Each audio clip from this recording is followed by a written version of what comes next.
Have you ever felt like everyone around you is moving ahead in life? Someone got a job, someone got married, someone start earning, and आप अभी भी notification results और cut off के बीच में हो और धीरे धीरे क्वेश्चन माइंड में आने लगता है, am I actually moving forward और am I just stuck? If you ever felt this way, then this video is for you. So, hello everyone, I am Nancy Jain, recently selected as an ASO in FHQ through SSC CGL and my 5th attempt. And today I want to talk about something that nobody told me when I started. When we start preparation, everyone talk about which book to follow, which coaching to join, which strategy to use, how many hours to study. But very few people talk about what happened when preparation become long, not months but years. And if I could go back and talk to my younger self, then these are the things I would tell her. First, hardest part is not studying. Honestly शुरुआत में मुझे बहुत ज़्यादा डर लगता था कि कहीं ऑनलाइन कोचिंग के चक्कर में मेरा फोकस लूज़ ना हो जाए. मुझे लगता था कहीं पूरा दिन डे ड्रीमिंग में ही ना निकल जाए. But thanks to my habit of tracking my each second and making schedule, and specially thanks to yoga and meditation जिसने मेरा बहुत साथ दिया. और जब ये पार्ट क्लियर हो गया तो मुझे लगा हार्डेस्ट पार्ट तो निकल गया. But honestly studying is not the hardest part. The hardest part is uncertainty. Not knowing when the notification will come, not knowing whether the cutoff will increase, not knowing whether this attempt will be your attempt. You can handle hard work, but uncertainty slowly tests your patience. And nobody prepare you for that. And इसका मतलब ये नहीं है कि uncertainty के बारे में इतना सोचो कि कोई डिसीजन ही ना ले पाओ. ये बताने का सिर्फ एक पर्पस है कि अवेयरनेस होनी चाहिए कि ये सब भी होता है. जब आपको पहले से पता होता है कि प्रिपरेशन में पेशेंस का रोल बहुत बड़ा है तो आपका माइंड अनसर्टेनिटी में भी रिलेटिवली काम रहता है. Second, you will compare your self with others. Your friends will move ahead. Some will get job, some will get married, some will start earning. And sometimes you will feel like everyone is moving forward except you. आपको stuck feel होगा, लगेगा कि मैं सालों से सिर्फ एक ही जगह हूँ. I felt this way too. But later I realized something. Life is not a race with a common finish line. Different people have different timeline. Comparison कभी भी पीस नहीं देता है. But focusing on your journey did. और हमेशा आपके आगे कोई ना कोई तो होगा ही. उनसे कंपेयर मत करो, उनसे सीखो और फिर खुद को कल वाले वर्जन से बेटर बनाओ. Your life is your journey. Third, your identity can get lost. For some time I stop being Nancy. मैं सिर्फ SSC एस्पिरेंट बन गई थी. Everything was connected to preparation, my mood, my confidence, my self worth, everything. And that's dangerous क्योंकि exam life का part है, not your entire identity.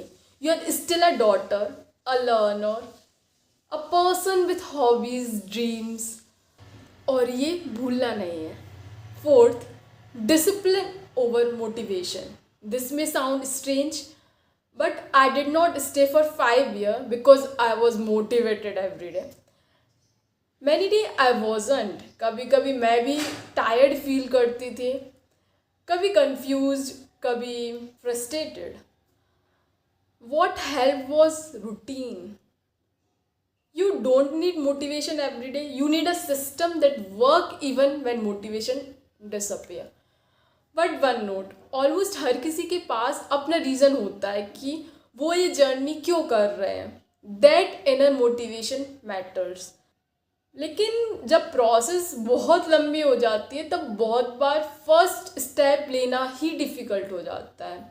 Like जब repeated failure आते हैं उस टाइम कोई मोटिवेशनल सॉन्ग, पॉजिटिव वीडियो या inspiring conversation आपको एक किक दे सकती है। But in long run discipline wins. Fifth thing, there will be doubt, a lot of doubt. Am I doing the right thing? Should I switch exams? Should I quit? Am I wasting my time? The truth is doubt आएंगे और आज भी मुझे अपने future को लेकर आते हैं, बहुत सारे डाउट्स आते हैं। But there is one difference, अब मैं उन डाउट को लेकर पैनिक नहीं करती। I listen to them, observe them and then move forward. Sixth thing, your relationship with failure changes. शायद बचपन से ही हमने फेलियर को बहुत पर्सनल लेना सीखा है। रिजल्ट खराब आता है तो लगता है maybe I am not good enough, maybe I can't do this. पर कुछ सालों बाद एक शिफ्ट आता है।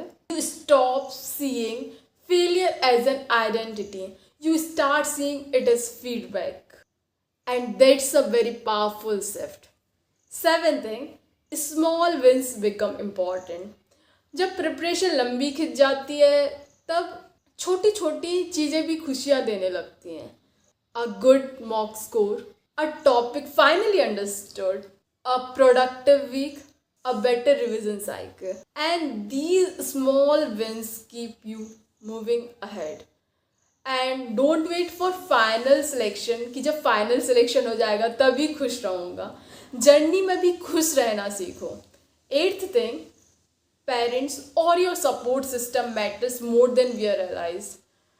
एक चीज़ है जो मैंने जर्नी में देखा कि सपोर्ट सिस्टम कितना इम्पॉर्टेंट है।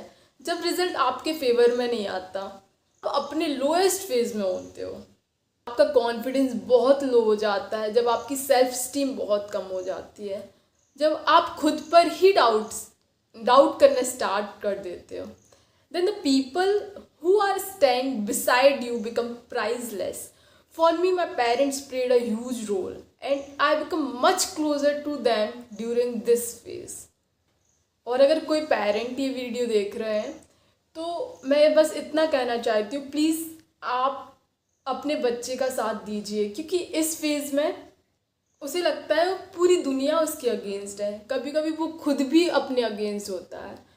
उसे आपकी ज़रूरत है, आपके सपोर्ट की ज़रूरत है, तो please support your child. Ninth thing, life should not stop. This is something I wish more aspirant understand. Preparation important है, लेकिन लाइफ को कंप्लीटली पॉज करना सही नहीं है। कोई स्पोर्ट खेलो, वॉक पर जाओ, एक्सरसाइज करो, योगा करो, कोई हॉबी को रखो। मैं मानती हूँ शेड्यूल बिजी होता है, लेकिन फिजिकल एक्टिविटी आपको मेंटली और फिजिकली दोनों तरह से स्ट्रॉन्ग बनाती है। और जब लाइफ हेल्दी हो जाएगी तो आपकी प्रिपरेशन हेल्दियर हो जाएगी। 10th thing, you may change more than you expect. जब मैंने प्रिपरेशन स्टार्ट की थी तब गोल सिर्फ गवर्नमेंट जॉब नहीं था। हाँ, मुझे पता है ये बात कुछ लोगों को सरप्राइजिंग लग सकती है, but my real goal was to change my self for the better. I wanted to see Nancy 2.0। मैं देखना चाहती थी कि अगर कोई इंसान गिव अप ना करे तो क्या हो सकता है। सिलेक्शन इम्पॉर्टेंट था, बहुत इम्पॉर्टेंट था, जॉब बहुत इम्पॉर्टेंट थी, लेकिन जब मैं पीछे मुड़कर देखती हूँ तो मुझे लगता है मेरी बिगेस्ट अचीवमेंट सिर्फ सिलेक्शन नहीं है। मेरी बिगेस्ट अचीवमेंट वो पर्सन है जो मैं आज बन गई हूँ। More patience, more empathetic, more confident and more grateful. And maybe that's what nobody tells you. Long-term preparation is not only preparing you for an exam, it is preparing you for life. So if you are in that phase, feeling stuck, feeling confused, feeling behind in life, just remember, growth is still happening even when results are not visible. याद है वो carbon paper? जब आप ऊपर से लिख रहे होते थे तब तुरंत नहीं दिखता था कि नीचे क्या प्रिंट हो रहा है, लेकिन इम्प्रेशन बनता था। प्रिपरेशन भी कुछ ऐसी ही है। आपको हर दिन ग्रोथ नज़र नहीं आएगी, लेकिन धीरे धीरे धीरे आप अपनी लाइफ की एक ब्यूटीफुल पिक्चर क्रिएट कर रहे होते हो। शायद अभी आपको सिर्फ एक लाइन दिख रही है, लेकिन एक दिन पीछे मुड़कर देखोगे और आपको लगेगा कि आपने अपनी लाइफ की एक बहुत ब्यूटीफुल पिक्चर बनाई है। Thanks for watching. This is Nancy जिन signing off for the day and जय हिंद।